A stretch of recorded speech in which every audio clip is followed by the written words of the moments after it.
아, 순대국밥 한 그릇만 있으면 딱 좋겠다. 이 말, 미국 사는 동안 정말 수십 번도 넘게 되뇌었던 것 같아요. 해가 지고 서늘한 바람 불 때 뜨끈한 국물 한 숟갈 떠먹고 싶어도 여기선 마음 편히 먹을 곳이 없더라고요.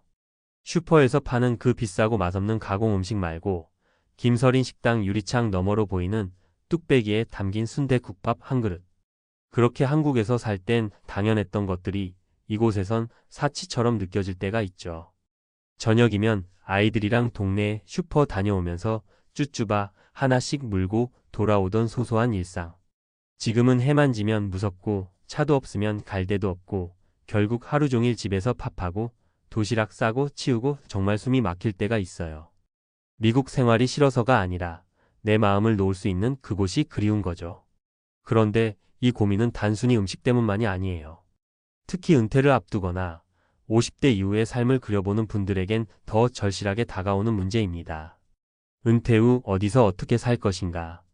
오늘은 제가 직접 보고 듣고 경험한 사례들을 바탕으로 많은 분들이 공감할 수 있는 현실적인 이야기를 해보려고 해요. 사례 1. 결국 한국으로 돌아간 62세 박 교수님. 미국에서 30년 넘게 교수로 계셨던 박 교수님은 저희 가족이 이곳에 와서 처음 친해진 분 중 한 분이었어요. 은퇴를 앞두고도 주변에선 다들 당연히 미국에 남으시겠지 했는데 막상 결정은 달랐습니다. 여기 병원비가 너무 부담돼. 건강보험료만 해도 둘이서 한 달에 1,500불 넘게 내는데 진료 한번 받으면 또 몇백 불이야. 한국 가면 국민건강보험만으로도 충분한데 굳이 여기 있을 필요가 없지. 그분은 한국 돌아가서 경기도 외곽의 아파트에 전세로 들어가셨는데 자녀들도 이미 다 독립했고 아침마다 경로당 운동 나가고 점심은 동네 친구들이랑 순대국밥 먹고 오후엔 평생교육원에서 중국어 배우고 계시대요. 돈 아끼러 간 게 아니라 사는 재미가 거기 있더라고. 여기선 늘 운전하고 마트 가도 계산대 말고는 대화할 데도 없고. 박 교수님의 이야기를 들으면서 은퇴 후 삶이란 결국 어디서 살면 내가 사람답게 살 수 있을까? 이 질문으로 귀결된다는 걸 느꼈습니다. 사례 2. 미국 생활 25년 끝까지 남겠다는 이민 1세대 김 사장님. 반면 또 다른 분도 계세요. 미 서부에서 작은 한식당을 운영하시는 김 사장님 부부는 은퇴해도 한국 돌아갈 생각이 없다고 하셨어요. 이유를 물어보니 이렇습니다. 이미 여기에 애들도 자리 잡았고 한국 가면 나 같은 노인네가 할 일도 없잖아. 여기 있으면 그래도 손자들 학교 마칠 때까지 밥도 해주고 데려다 줄 수도 있고. 물론 사장님도 한국 음식이 그립고 의료비가 비싼 건 알고 계세요. 하지만 가족 중심의 가치관, 손주들을 옆에서 돌보며 남은 생을 쓰고 싶다는 마음이 더 크셨습니다. 다만 한 가지 고민은 병원비가 두렵다는 말씀을 여러 번 하셨어요. 암보험, 장기요양보험 등 민간보험을 따로 가입해 두셨지만 매달 수천 불씩 빠져나가니 생활비 부담이 상당하다고 하셨죠. 사례 3. 귀국 후 적응 실패, 다시 미국으로 온 58세 이민자 부부. 마지막으로 귀국 후 다시 돌아오신 분의 사례도 소개할게요. 이민 생활 20년 만에 한국으로 들어갔던 이 부부는 1년 만에 미국으로 재입국하셨습니다. 너무 답답했어. 아파트촌에 다닥다닥 붙어 살고 이웃도 모르는 사람들 같고 여긴 최소한 가게만 가도 하이하고 웃어주잖아. 또 하나는 노후 자산 때문이었어요. 미국에서 은퇴연금과 집을 유지하며 사셨는데 한국 들어가니 미국 계좌에 묶인 자금이 생활비로 빠르게 녹아내리더래요. 환율, 세금, 보험 체계 차이까지 겹치면서 결국 생활 기반이 있는 미국으로 돌아오셨죠. 전문가적 인사이트 은퇴 후 어디서 살 것인가. 이 세 가지 사례만 봐도 은퇴 후 삶의 만족도는 자산 규모보다는 삶의 질과 심리적 안정감이 더 큰 영향을 미친다는 걸 알 수 있어요. 의료 시스템과 비용. 미국 보험 없으면 파산.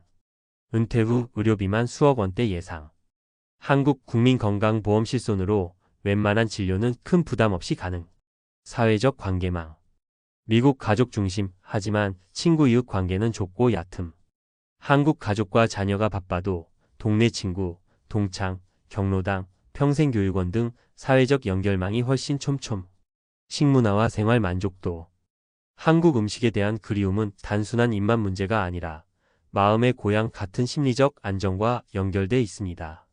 미국에서 늘 집밥만 하는 삶은 주부, 특히 경력 단절 여성들에게 큰 피로감을 주죠.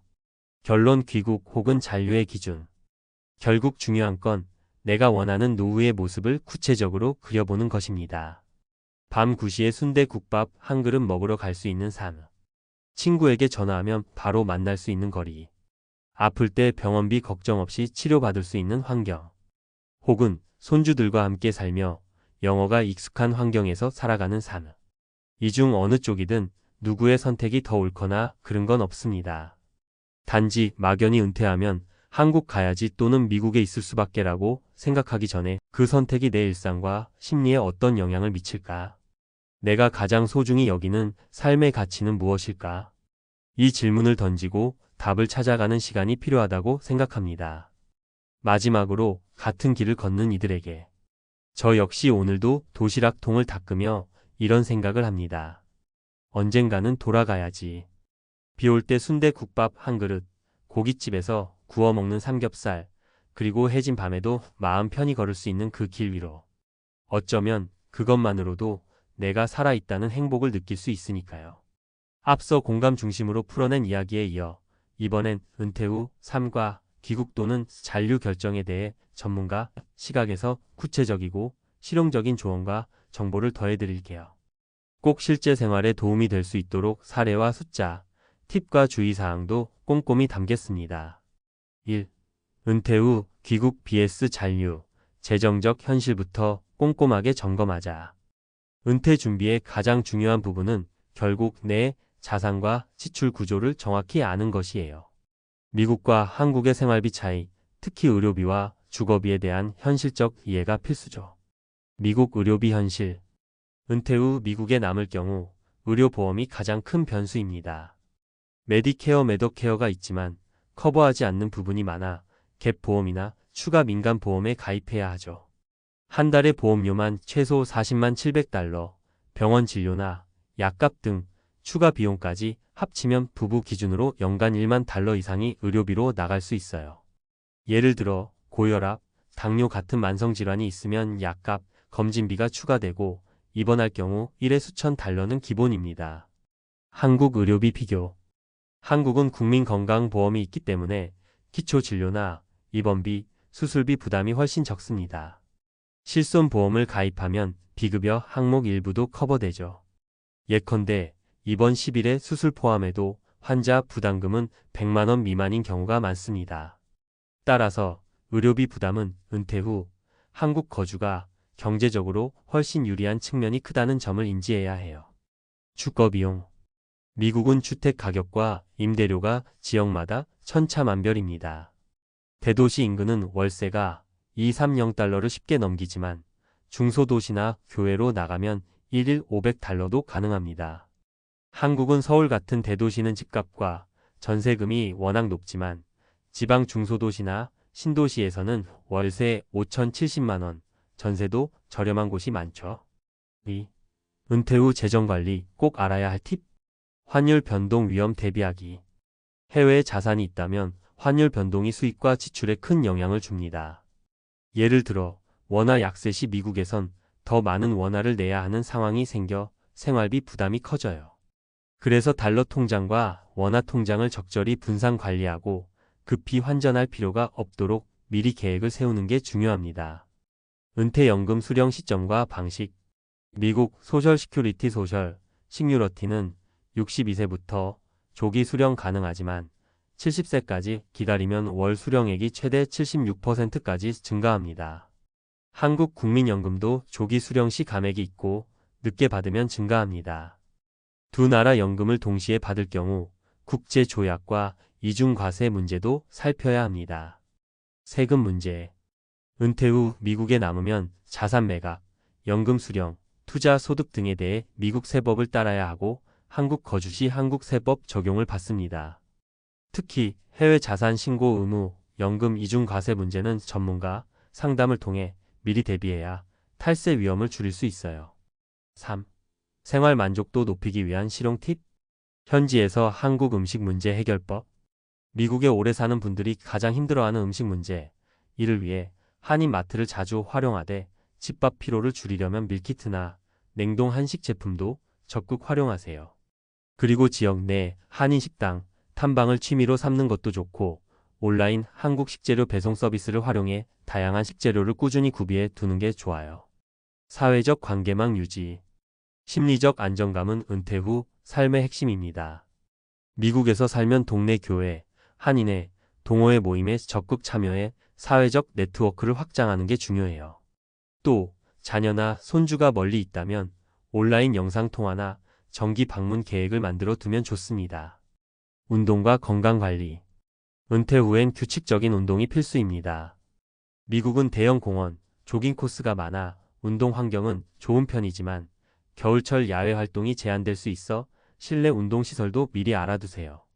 한국은 동네마다 경로당이나 운동시설, 실버센터가 잘 갖춰져 있어 꾸준한 사회 참여와 건강관리에 큰 도움이 됩니다. 4. 주의해야 할 점. 언제까지라는 시간 제한 두기. 미국에 오래 살다 보면 언제 돌아갈까 막연해질 수 있는데 최대 3년 같은 명확한 기간을 정해놓는 게 심리적으로도 안정됩니다. 기간이 지나면 반드시 재평가하는 거죠. 은퇴 후 적응 스트레스. 귀국해도 12년간 적응 스트레스가 있을 수 있으니 주변 커뮤니티, 친구, 가족과 적극 교류하며 정서적 지원을 받는 게 중요합니다. 부부간 합의와 소통. 은퇴 후 어디서 살 것인가 결정은 부부간 가장 큰 갈등 포인트입니다. 미리 충분히 대화하고 각자의 우선순위와 불안을 공유하며 공감대를 만드는 과정이 꼭 필요해요. 5. 마지막으로 현실적 목표 세우기. 예를 들어 은퇴 후 1년 생활비를 미국에서 5만 달러 약 7천만 원 정도로 예상한다면 한국으로 귀국해 생활비를 4천만 원 정도로 줄일 수 있는지 따져보는 겁니다. 여기에 주거비, 의료비, 교통비, 식비 등 상세 항목별 지출 계획을 세워 실제 생활 모습을 구체적으로 그려보면 결정에 큰 도움이 됩니다. 요약하자면 은퇴 후 삶은 돈만큼 삶의 질이 중요하고 미국과 한국은 각각 장단점이 확실해요. 재정과 의료, 사회적 관계망, 생활 환경까지 다각도로 면밀히 살펴보고 가족과 충분히 상의한 후에 최종 결정을 내리는 게 가장 현명하다는 점. 이 글을 읽는 여러분도 자신에게 가장 맞는 은퇴 후 삶을 찾아가시길 진심으로 응원합니다.